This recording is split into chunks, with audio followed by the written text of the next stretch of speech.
կապված է ապօրինի ծագում ունեցող գույքի բռնագանձման մասին օրենքի հետ կապված Սահմանադրական դատարանի որոշմանը։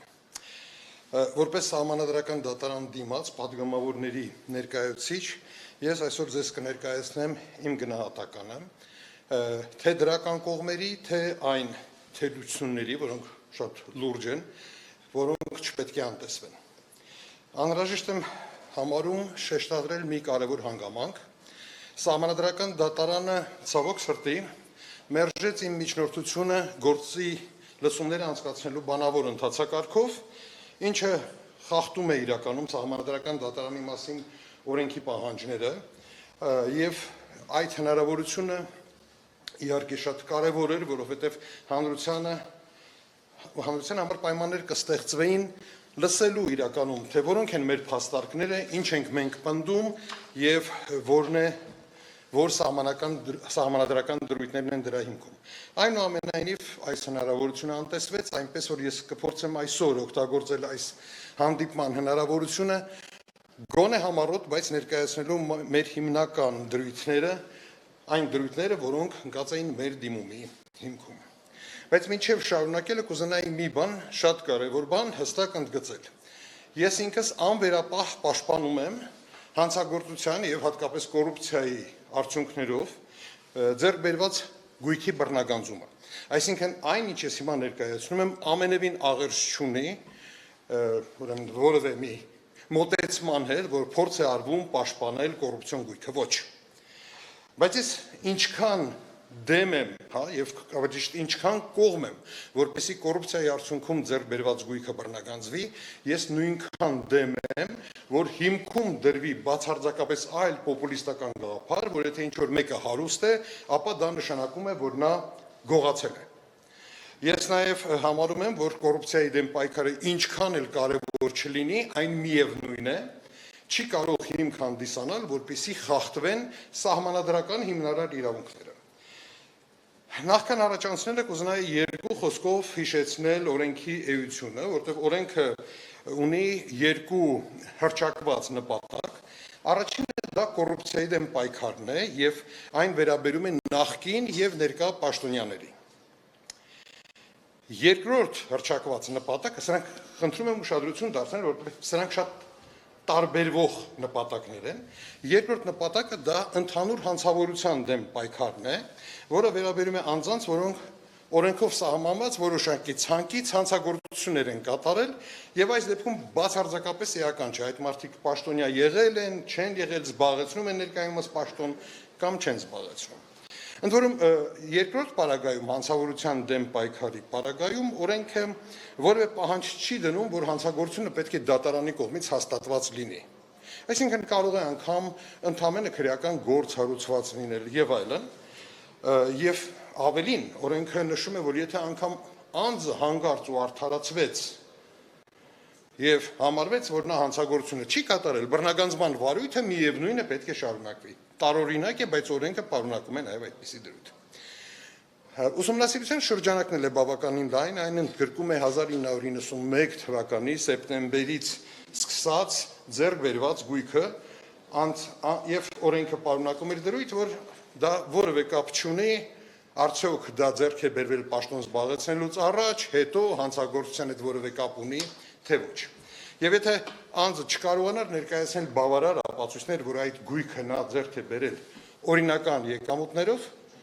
ապա այդ գույքը պետք է բռնագանձվեր։ Այժմ ուզում եմ անդրադառնալ Սահմանադրական դատարանի որոշման դրական կողմերին։ Առաջինը, դատարանը հաստատեց մի պարզ եւ շատ տրամաբանական ճշմարտություն, որ հանցավորության դեմ պայքարում բռնագանձվող գույքը պետք է կապ ունենա հանցագործության հետ։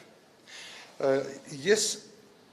կապ բառը ասելուց ավելի երևի ճշգրիտ ձևակերպում կուզենայի օգտագործել, որպեսզի չդառնա այն քննարկման առարկա ավելորդ։ Դատարանը նշել է, որ այն պետք է որոշ հավաստիությամբ ցույց տրվի, որ կապ ունի այդ հանցագործության հետ։ Պետք չի միանշանակ դա ցույց տալ, բայց այնուամենայնիվ այն տրամաբանական կապ պետք է ունենա այդ հանցագործության հետ։ Բառացի, եթե մեջ բերեմ Սահմանադրական դատարանի ասածը, դա հետևյալն է։ Բռնագանձման ենթակա է այն գույքը, որը կապ ունի համապատասխան հանցանքի հետ։ Սա բառացի ձևակերպումն է սահմանադրական դատարանի։ Ասեմ, որ սա նորություն չէ, իրավաբանական նոր միտք չէ։ Այն դեռևս Տոդորովի գործով 2021 թվականի Մարդու իրավունքների եվրոպական դատարանի այդ գործով ամրագրված է եղել որպես շատ հստակ սկզբունք, եւ մենք այդ սկզբունքը մատնանշել ենք մեր դիմումում։ Ավելին ասեմ, որ Հայաստանի Հանրապետության հակակոռուպցիոն դատարանում քննվող գործերով բազմաթիվ փաստաբաներ այդ հարցը, այդ փաստարկը ներկայացրել էին, բայց դատարանները եւ դատախազները այն առ այս պահը մերժում էին իրավունքից իհարկե շատ հեռու որևէ աղերս չունեցող հիմնավորումներով։ Այնպես որ շատ լավ է, որ սահմանադրական դատարանը այս հարցում վերջակետ դրեց։ Երկրորդ կարևոր արձանագրումը, որ արեց սահմանադրական դատարանը, դա այն էր, որ նշեց, որ եթե խոսքը վերաբերում է կոռուպցիայի դեմ պայքարին, ապա պետական պաշտոնյայից կարող է բռնագանձվել միայն այն ենթադրյալ ապօրինի գույքը, որը ձեռք է բերվել պաշտոնավարումը սկսելուց հետո։ Սա էլ է շատ բնական եւ տրամաբանական, որտեղ եթե խոսքը կոռուպցիայի դեմ պայքարի մասին է, ինչ կապ ունի այն գույքը, որը ձեռք է բերվել մինչև պաշտոնի անցնելը։ Եվ կա եւս երրորդ հետաքրքիր մի դրույթ, որը սահմանադրական դատարանը ամրագրեց, խոսքը վերաբերում է նրան, որ ազգային ժողովը պարտավոր է սահմանել վաղեմության ժամկետ։ Խոսքը վերաբերում է կոռուպցիոն տիպի հանցագործությունների դեմ պայքարի շրջանակներում, որովհետև եթե ինչ-որ մեկը, ինչ-որ մի ժամանակահատված իր կյանքի զբաղեցրել է պետական պաշտոն, եւ դուրս է եկել պաշտոնից, նա չպիտի իր ամբողջ կյանքը սպասի, թե երբ դատախազության ուխտը կչոքի իր դռանը եւ ասի, թե ես որտեղից է այս գույքը, որ դու ձեռք ես բերել այս տարիների ընթացքում։ Ցավոք սրտի այս հարցի վերաբերյալ սահմանադրական դատարանը արեց ընդամենը կես քայլ, որովհետև ամենաողջամիտը կլիներ, եթե սահմանադրական դատարանը համարեր այս նորման բացակայությունը վաղեմության ժամկետի հակասահմանադրական եւ ժամկետ տար, որպեսզի ազգային ժողովը այդ ժամանակահատվածում որոշում ընդուներ։ Սակայն դա այդպես չարվեց, ամրագրվեց ավելի շատ որպես բարի ցանկություն, սա ուրեմն վերջին ասածս իսկապես կես քայլ էր։ Սահմանադրական դատարանի որոշումների հիման վրա այժմ պետք է անհապաղ ձեռնարկվեն հետևյալ քայլերը։ Նախ դատախազությունը պարտավոր է հրաժարվել հանցավորության դեմ պայքարի շրջանակներում հարուցված այն բոլոր գործերից, որոնցով կապը չի ներկայացրել այն ենթադրյալ ապօրինի գույքի եւ հանցավոր արարքի հետ։ Առավել եւս դատախազությունը պարտավոր է անհապաղ հրաժարվել բոլոր այն գործերից, որոնցով անձինք արդարացվել են։ Իսկ ինչ վերաբերում է կոռուպցիայի դեմ պայքարի շրջանակներում հարուցված գործերի, ապա այդ գործերի շրջանակներում դատախազությունը պետք է վերահաշվարկ կատարի եւ հրաժարվի այն գույքերի բռնագանձման պահանջից, որոնք ձեռք են բերվել մինչեւ պաշտոն զբաղեցնելը։ Ցավոք սրտի այսքանով ավարտվում է սահմանադրական դատարանի որոշման դրական կողմերը եւ այժմ ես անցնեմ բացասական կողմերին, թերություններին։ Ամենակարևոր հարցերից մեկը, որը մենք բարձրացրել էինք սահմանադրական դատարանի առաջ, դա սահմանադրական մի հիմնարար սկզբունք էր եւ այդ հիմնարար սկզբունքը հետեւյալն է. օրենքները, որոնք վատթարացնում են անձի իրավական վիճակը, հետադարձ ուժ չունեն։ Մենք շատ հստակ մեր դիմումում ցույց էինք տվել, որ օրենքը հետադարձ ուժ ունի, նոր պարտավորություններ է դնում մարդկանց վրա, որտեղ պարտավորեցնում է, որ նրանք ապացուցեն իրենց գույքի օրինականություն եւ պարտավորեցնում են նրանց, որպեսզի նրանք պահպանեին այն ապացույցները, այն գույքի հետ կապված ապացույցները, որոնք նրանք ձեռք են բերել մինչեւ օրենքի ընդունումը։ Այսինքն մեր կարծիքով, եթե ապագայի համար կարելի է նման պահանջ դնել, ապա նախկինում ձեռք բերված գույքի հետ կապված նման պահանջ դնելը դա նշանակում է օրենքին տալ հետադարձ ուժ։ Որպեսզի ավելի պատկերավոր լինի, ես կառաջարկեի մի պահ պատկերացնեք, որ ընդունվում է մի անհեթեթ օրենք, որ ձեր հագի շորերը, եթե դուք չհիմնավորեք, որ ձեռք եք բերել խանութից կամ նվեր եք ստացել, համարվում են ապօրինի եւ ձեզանից պետք է վերցվեն։ Այ պատկերացրեք մի պահ այդպիսի անհետ օրենք է։ Եթե այդ օրենքը ընդունվի, ապա բնական է, որ հետագայում դուք եւ չեկերը կպահպանեք, նվեր ստանալուց էլ մի հատ էլ գրավոր պայմանագիր կստորագրեք, հավանաբար մի հատ էլ նոտարի մոտ գնաք։ Բայց եթե խոսքը վերաբերվի այս պահին ձեր հակած շորերին, հավանաբար գրեթե բոլորդ կհայտնվեք մեր վիճակում, որովհետև որևէ մեկի մտքով չէր անցել, որ պետք է պահի, ենթադրենք, անցյալ տարի ձեռք բերված շորերի չեկը։ Այս օրենքը նմանատիպ դրույթ է պարունակում այլ գույքի հետ կապված։ Եվ ամենացավալին այն է, որ մեր այս փաստարկը սահմանադրական դատարանը դրան շատ տարօրինակ ձևով անդրադարձ կատարեց։ Սահմանադրական դատարանը նենգափոխեց մեր փաստարկը։ Մեր փաստարկի փոխարեն այն փոխարինեց, կարծես թե մենք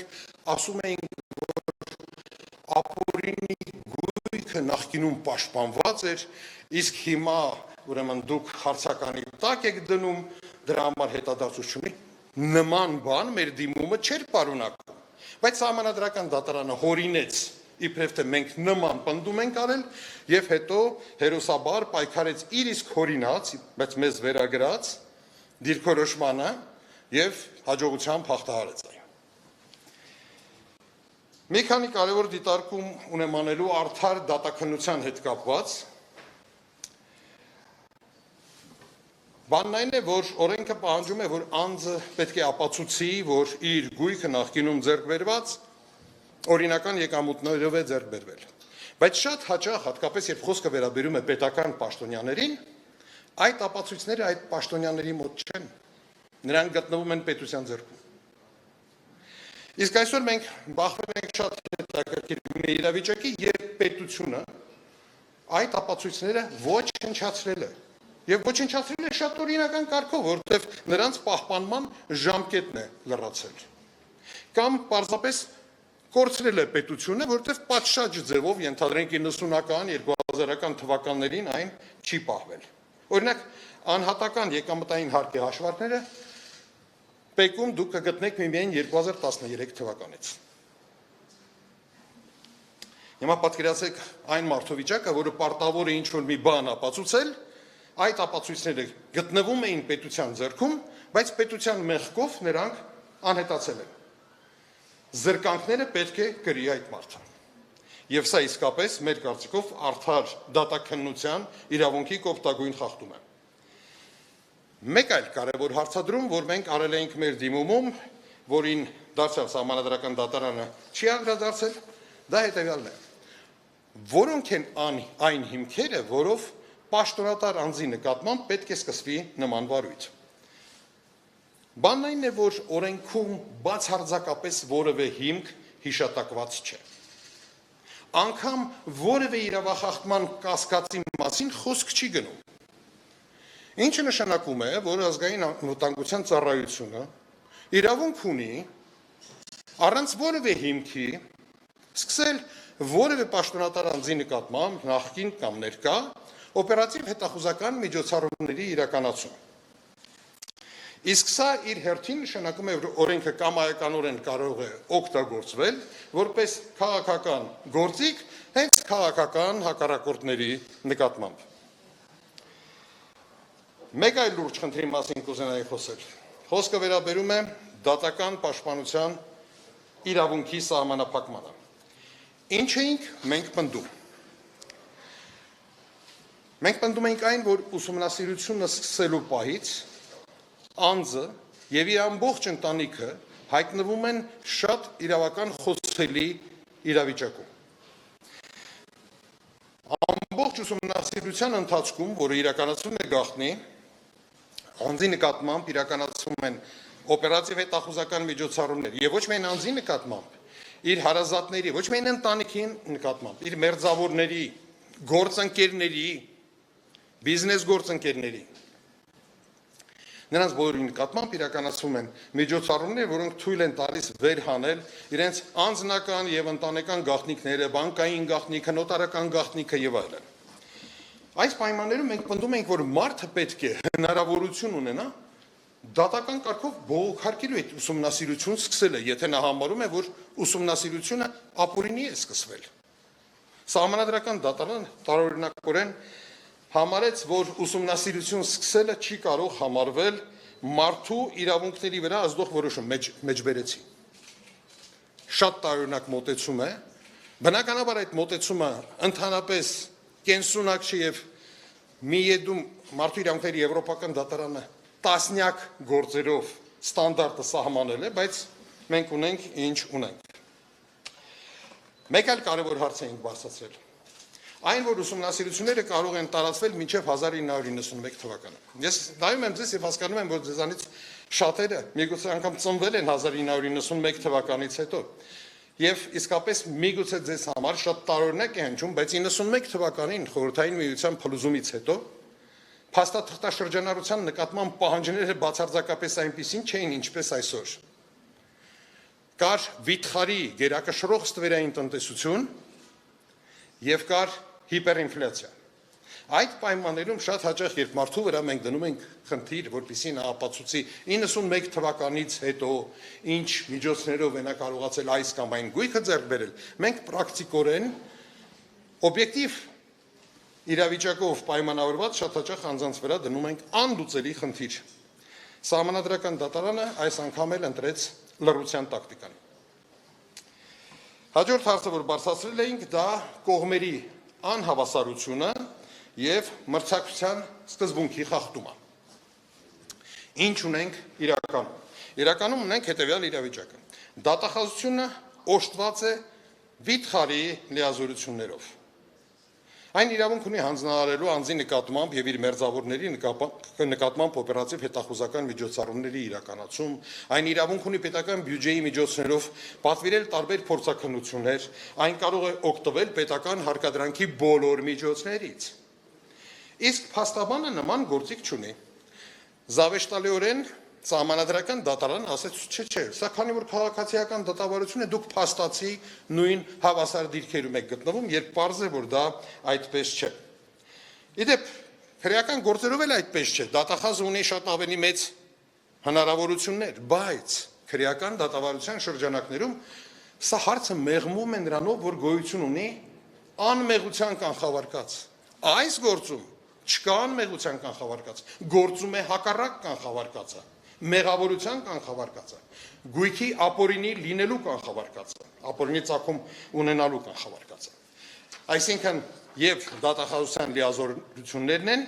շատ ուռճացված եւ միաժամանակ գործում է այս կանխավարկածը։ Եթե սրան ավելացնենք մի փաստ եւս,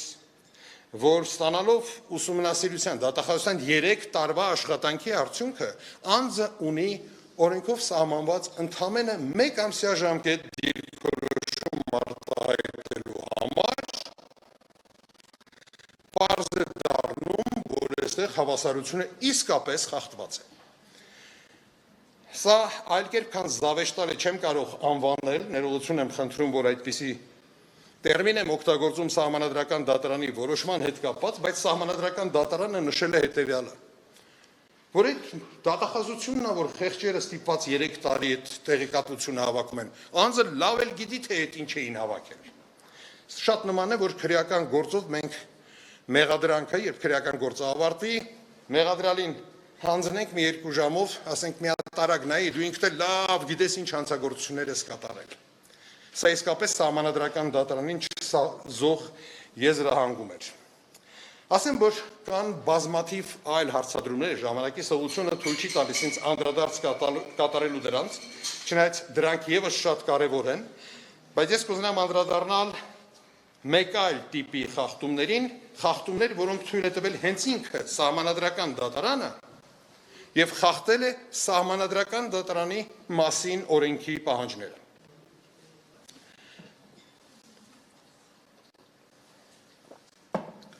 Մեր դիմումը Սահմանադրական դատարան մենք ներկայացրել էինք